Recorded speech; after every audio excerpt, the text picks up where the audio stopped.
नमस्कार विद्यार्थी मित्रांनो, मराठी नोकरी यूट्यूब चॅनलवर आपल्या सर्वांचं स्वागत आहे। आज आपण या व्हिडिओमध्ये पहा सर्व स्पर्धा परीक्षेसाठी महत्त्वाच्या असणाऱ्या ज्या चालू घडामोडी आहेत त्यावरती आपण वन लाइनर प्रश्न पाहणार आहोत।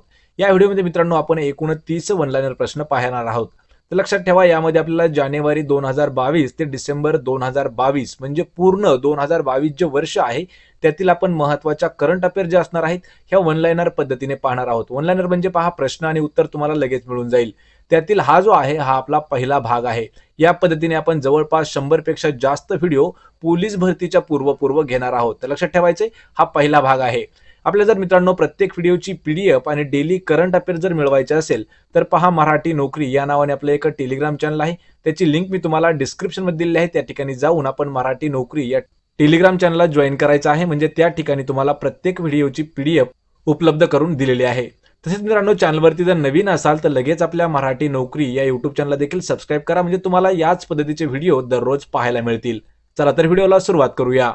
तर आजचा आपला प्रश्न पहिला आहे, केंद्र सरकारने दूरसंचार कंपन्यांना आंतरराष्ट्रीय कॉल आणि संदेश किती वर्षासाठी सुरक्षित ठेवणे बंधनकारक केले आहे? आणि याचं उत्तर आहे पहा, केंद्र सरकारने किती 2 वर्षासाठी कॉल जे आहेत हे सुरक्षित ठेवण्यासाठी सांगितलेले आहेत। यानंतरचा प्रश्न आहे, कोणत्या टेनिसपटूने अलीकडे ऑस्ट्रेलियन ओपन 2022 चे विजेतेपद जिंकलेले आहे? आणि याचं उत्तर होईल पहा, राफेल नादाल। मित्रांनो, हा जो व्हिडिओ आहे पहा, आपण हा जानेवारी 2022 ते डिसेंबर 2022 या वर्षातील पूर्ण करंट अफेअर्स वर वन लाइनर व्हिडिओ घेत आहोत। त्यामध्ये फक्त आपण प्रश्न आणि डायरेक्ट उत्तर घेत आहोत। लक्षात ठेवायचे, आपल्याला जर अशा पीडीएफ डाउनलोड करायच्या असतील तर त्याच्या लिंक मी तुम्हाला डिस्क्रिप्शन मध्ये देत आहे, त्या ठिकाणी जाऊन आपण पीडीएफ डाउनलोड करू शकता।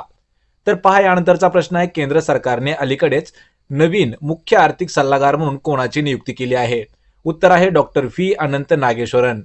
प्रश्न चौथा आहे, खालीलपैकी कोणत्या कंपनीने भारती एअरटेल सोबत पहा लक्षात ठेवायचे 1 अब्ज कोणते US डॉलर इतका गुंतवणुकीसाठी करार केलेला आहे?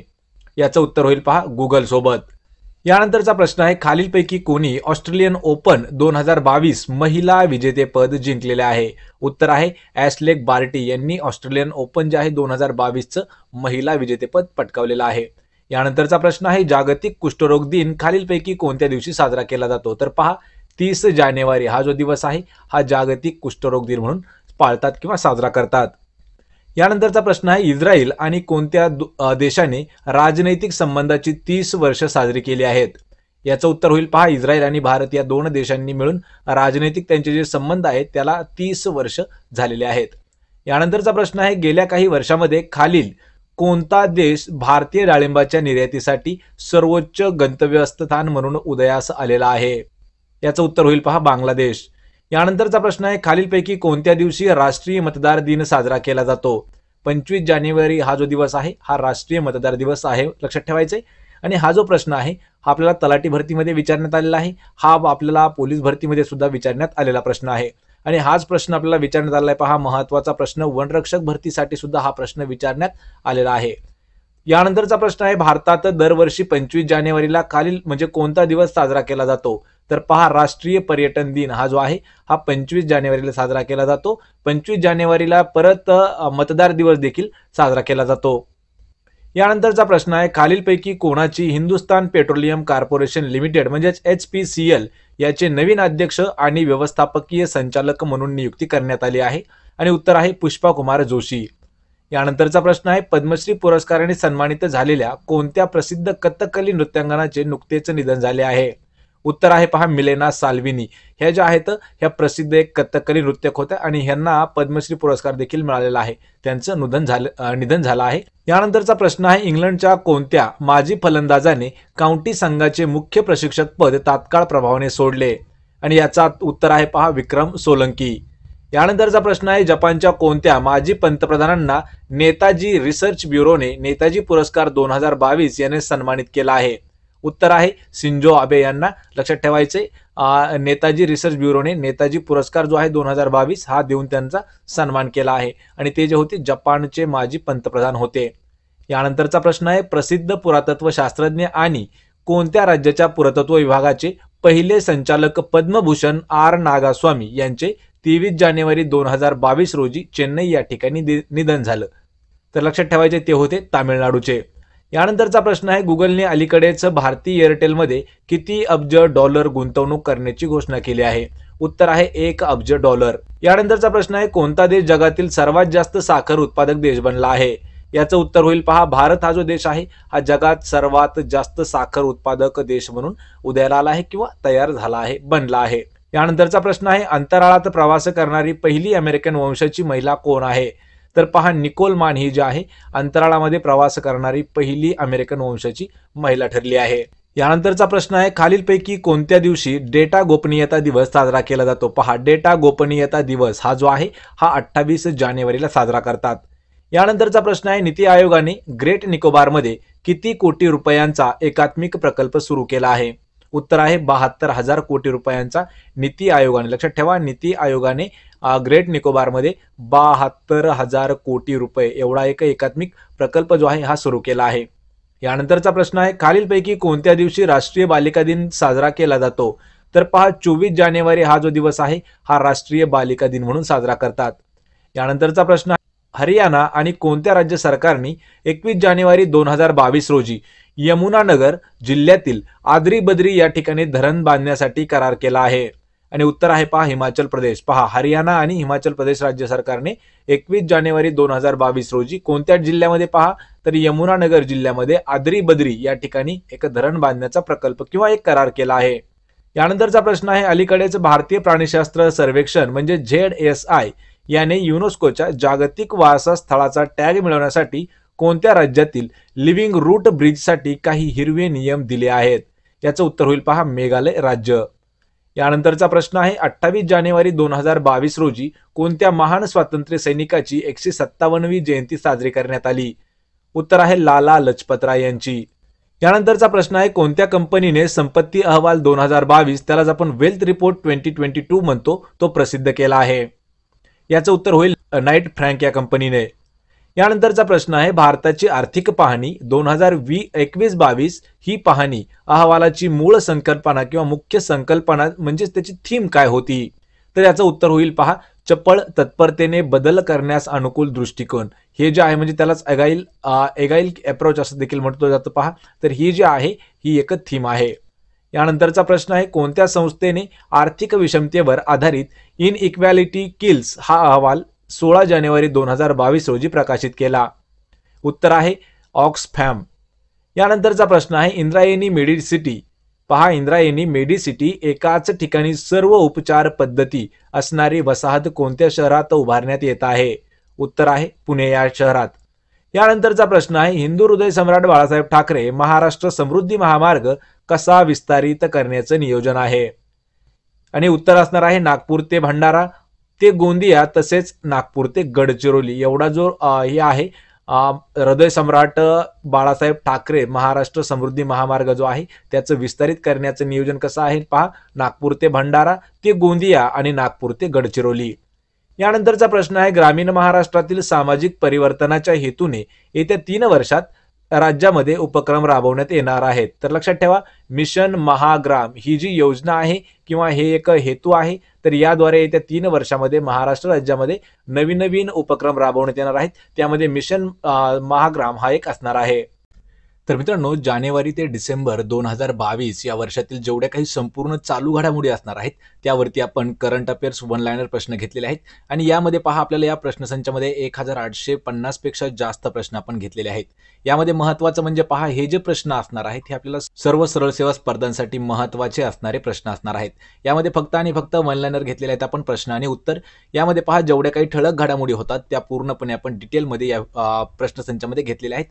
आणि ही जी आहे जवळपास 316 पेजेसची एक PDF आहे. म्हणजे तुम्हाला ही जी PDF आहे ही मिळून जाईल. मित्रांनो, लक्षात ठेवायची, ही PDF जर तुम्हाला डाउनलोड करायची असेल तर डिस्क्रिप्शनमध्ये मी लिंक दिली आहे, त्या लिंकवर जाऊन आपण क्लिक करायचं आहे किंवा डिस्क्रिप्शनमध्ये पहा आपण एक Google Pay नंबर दिला आहे, त्यावरती आपण 25 रुपये फक्त पे करायचे आहेत. म्हणजे तुम्हाला ही जी आहे PDF ती तुम्हाला मिळून जाईल. तर पहा, प्रश्न आहे, पंतप्रधान नरेंद्र मोदी यांनी कोणत्या दिवशी Garware metro station Pune metro रेल्वेचे उद्घाटन केले? आणि उत्तर आहे पहा 6 मार्च 2022 ला. यानंतरचा प्रश्न आहे, केंद्रीय कायदा सचिव पदावरून उच्च न्यायालयात न्यायाधीश पदावर नियुक्त होणारे पहिले व्यक्ती कोण आहेत? याचं उत्तर होईल पहा अनुप कुमार मेंदिरट्टा. हे जे आहेत लक्षात ठेवा केंद्रीय कायदा सचिव पदावर होते आणि ते उच्च न्यायालयामध्ये न्यायाधीश पदावर नियुक्त झालेले पहिले व्यक्ती ठरले आहेत. यानंतरचा प्रश्न आहे 25 जानेवारी 2022 हा दिवस राष्ट्रीय मतदार दिवसाची मुख्य संकल्पना कोणती होती. यावर मित्रांनो आपल्याला प्रश्न विचारला जातो पहा. दरवर्षी 25 जानेवारी हा जो दिवस आहे हा राष्ट्रीय मतदार दिवस म्हणून साजरा केला जातो, पण 25 जानेवारी 2022 ला जो साजरा झाला त्याची मुख्य संकल्पना काय होती. तर याचं उत्तर होईल पहा निवडणुका सर्वसमावेशक, सुलभ आणि सहभागी बनवणे ही जी आहे याची संकल्पना होती, किंवा एक प्रकारे आपण त्याला थीम म्हणू शकतो. यानंतरचा प्रश्न आहे कोणते उच्च न्यायालय देशातील पहिले पेपरलेस न्यायालय बनले आहे. उत्तर आहे केरळ राज्यातील उच्च न्यायालय जे आहे हे देशातील पहिलं पेपरलेस बनलं आहे. यानंतरचा प्रश्न आहे पहा INS-2D पहा INS-2D या तंत्रज्ञान प्रदर्शक उपग्रहाचे वजन किती आहे. उत्तर आहे 17.5 किलोग्रॅम म्हणजे 17.5 किलोचा हा उपग्रह आहे. यानंतरचा प्रश्न आहे कोणत्या देशाने जगातील पहिली वनस्पती आधारित कोविड-19 लस मंजूर केली आहे. तर उत्तर आहे याचं कॅनडा देशाने. यानंतरचा प्रश्न आहे भारताद्वारे आयोजित बहुराष्ट्रीय नौदल सराव त्याला मिलन 2022 सराव नाव दिलेलं आहे, तर तो कोणत्या ठिकाणी पार पडला. उत्तर आहे विशाखापट्टणम या ठिकाणी. यानंतरचा प्रश्न आहे आशियातील सर्वात मोठ्या बायो CNG प्लांटचे उद्घाटन कोणाच्या हस्ते करण्यात आले. उत्तर आहे पंतप्रधान नरेंद्र मोदी यांच्या हस्ते भारतातील आपल्या किंवा आशियातील सर्वात मोठा जो बायो CNG प्लांट आहे त्याचं उद्घाटन झालेलं आहे. यानंतरचा प्रश्न आहे भारतातील पहिला कोळशापासून मिथेनॉल निर्मिती करणारा प्रकल्प कोणत्या ठिकाणी उभारलेला आहे. तर याचं उत्तर आहे पहा हैदराबाद. तर या ठिकाणी पहा कोळशापासून मिथेनॉल तयार करणारा पहिला जो प्रकल्प आहे तो हैदराबादमध्ये आहे. यानंतरचा प्रश्न आहे महाराष्ट्राचे पहिलेच कृषी निर्यात धोरण कोणत्या दिवशी जाहीर करण्यात आले. उत्तर आहे 25 फेब्रुवारी 2022 ला महाराष्ट्राचं पहिलं कृषी निर्यात धोरण जे आहे हे जाहीर झालं. यानंतरचा प्रश्न आहे खिजादिया हे पक्षी अभयारण्य जगातील 2464वे गुजरातमधील कितवे रामसर स्थळ ठरले आहे. पहा रामसर स्थळ ठरले आहे. तर याचं उत्तर होईल पहा 4. लक्षात ठेवायचंय जगातील कितवा आहे 2464व आणि गुजरातमधील कितवा आहे तर 4. कोणतं आहे खिजादिया पक्षी अभयारण्य. यानंतरचा प्रश्न आहे उत्तर प्रदेशातील बकिरा वन्यजीव अभयारण्य याची स्थापना कोणत्या वर्षी करण्यात आली. उत्तर आहे 1980 या वर्षी उत्तर प्रदेशमधील बकिरा वन्यजीव अभयारण्य जे आहे याची स्थापना केली. यानंतरचा प्रश्न आहे जागतिक पाणथळ प्रदेश दिन कोणत्या दिवशी साजरा केला जातो. उत्तर आहे पहा 2 फेब्रुवारी हा जो दिवस आहे हा जागतिक पाणथळ प्रदेश दिन म्हणून साजरा करतात. 2 फेब्रुवारी. यानंतरचा प्रश्न आहे सर्वात कमी वनक्षेत्र असलेली राज्य. तर पहा हरियाणा, पंजाब आणि गोवा. लक्षात ठेवायचंय हरियाणा, पंजाब आणि गोवा ही जी राज्य आहेत हे सर्वात कमी वनक्षेत्र असलेली राज्य आहेत. यामध्ये हरियाणामध्ये 1603 पहा 1603 चौरस किमी. लक्षात ठेवायचंय चौरस किमी एवढं वनक्षेत्र आहे. पंजाबमध्ये आहे पहा 1847 चौरस किमी आणि गोव्यामध्ये आहे 2444 चौरस किमी राज्य हे वनक्षेत्र. यानंतरचा प्रश्न आहे जगातील सर्वात उंचीवरील म्हणजेच 19,300 फुटावरील रस्त्याचे पूर्व लडाखमध्ये उद्घाटन कोणाच्या हस्ते करण्यात आले. उत्तर आहे भारताचे संरक्षण मंत्री राजनाथ सिंग. यावर प्रश्न विचारला जाऊ शकतो पहा भारताचे संरक्षण मंत्री कोण आहेत तर राजनाथ सिंग. भारताचे आपल्या गृहमंत्री कोण आहेत लक्षात ठेवायचे भारताचे गृहमंत्री आहेत अमित शहा आणि पंतप्रधान कोण आहेत तर नरेंद्र मोदी. यानंतर प्रश्न आहे भारतातील रस्त्यावरील प्राण्यांसाठीची पहिली रुग्णवाहिका कोठे 2022 मार्च मध्ये सुरू केली गेली. उत्तर आहे याचं चेन्नई म्हणजेच पहा तामिळनाडू जे राज्य आहे या राज्यामध्ये भारतातील पहिली रस्त्यावर प्राण्यांसाठी असणारी ॲम्ब्युलन्स जी आहे ही मार्च 2022 मध्ये सुरू केली आहे चेन्नईमध्ये. यानंतरचा प्रश्न आहे श्री रामानुजाचार्य यांच्या समतेच्या पुतळ्याचे म्हणजे स्टॅच्यू ऑफ इक्वॅलिटी लोकार्पण कोणाच्या हस्ते करण्यात आलं.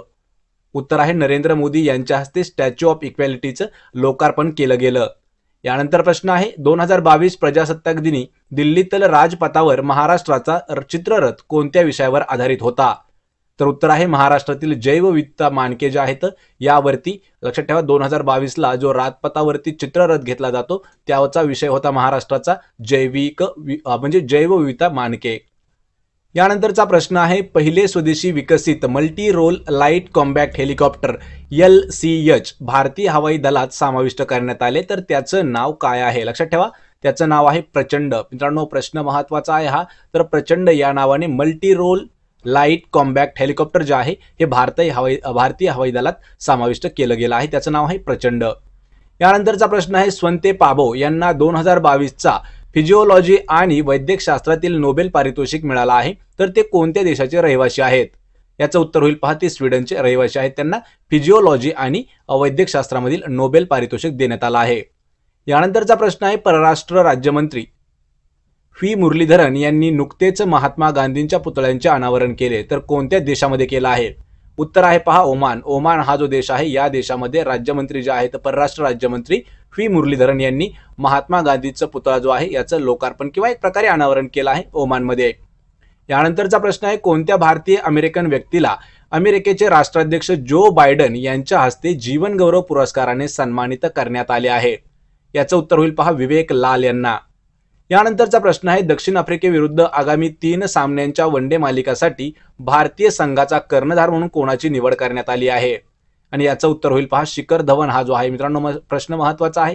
शिखर धवन हा जो आहे हा इंडियाचा कोणाविरुद्ध तर आफ्रिकेविरुद्ध, लक्षात ठेवा दक्षिण आफ्रिकेविरुद्ध भारताच्या 3 वनडे सामन्यांचा जो आहे तो कॅप्टन होता, लक्षात ठेवा शिखर धवन. त्यानंतरचा प्रश्न आहे राष्ट्रपती द्रौपदी मुर्मू यांनी नुकतेच 1330 कोटी रुपयांच्या विविध प्रकल्पाचे उद्घाटन आणि पायाभरणी केली आहे, ते राज्य कोणतं आहे? याचं उत्तर असेल पहा गुजरात या राज्यामध्ये. यानंतरचा प्रश्न आहे पहा ज्यांनी अलीकडे आयुध संचालनालयाचे म्हणजे C&S महासंचालक म्हणून पदभार स्वीकारला? उत्तर होईल संजीव किशोर यांनी. यानंतरचा प्रश्न आहे किती शास्त्रज्ञांना 2022-2023 या वर्षासाठी संयुक्तपणे भौतिक शास्त्रातील नोबेल पारितोषिक देण्यात आलं? याचं उत्तर आहे पहा 3 शास्त्रज्ञांना भौतिक शास्त्रामध्ये नोबेल पारितोषिक मिळालं आहे 2022-2023चं. यानंतरचा प्रश्न आहे अलीकडेच ओडिशातील कोरापुट जिल्ह्यात कोणत्या लोकप्रिय ओरिया गायकाचं निधन झालं आहे? उत्तर होईल मुरली महापात्रा यांचं निधन झालं आहे, पण ते जे आहेत ओडिसा या राज्यातील होते. यानंतरचा प्रश्न आहे भारतीय नौदलाने अलीकडेच कोणत्या देशाच्या नौदलासोबत व्हाईट शिपिंग इन्फॉर्मेशन एक्सचेंजसाठी करार केला? उत्तर आहे आज न्यूझीलंड. यानंतरचा प्रश्न आहे नॅशनल कॅडेट कॉर्प्सचे ऑल इंडिया नेव्हल कॅम्प 2022 हे कोणत्या शहरामध्ये सुरू झाले? उत्तर आहे विशाखापट्टणम शहर, राज्य आहे आंध्र प्रदेश. यानंतरचा प्रश्न आहे जागतिक प्राणी दिन 2022 ची थीम काय आहे? सामायिक ग्रह हे जे आहे ही जागतिक प्राणी दिनाची 2022 ची थीम होती. तर मित्रांनो हे पहा हे 30 प्रश्न होते इम्पॉर्टंट. असेच आपण डेली 30 प्रश्न घेणार आहोत आणि या पद्धतीने आपण जवळपास 100 पेक्षा जास्त व्हिडिओज जे आहेत हे फक्त आणि फक्त करंट अफेअर्सवरती घेणार आहोत. यामध्ये आपण पूर्ण जानेवारी 2022 ते डिसेंबर 2022 चे करंट अफेअर्स जे आहेत हे ऍड केलेले आहेत. मित्रांनो आपल्याला जर PDF डाउनलोड करायची असेल तर त्याच्याही लिंक मी तुम्हाला लवकरच देऊन टाकील, कारण अजून आपली PDF जी आहे थोडीशी अपूर्ण आहे. PDF पूर्ण झाल्याच्या नंतर त्याची लिंक मी तुम्हाला लवकरच देऊन टाकील. आपण भेटूया पुढच्या एका अशाच नवीन व्हिडिओमध्ये. तोपर्यंत जय हिंद, जय महाराष्ट्र.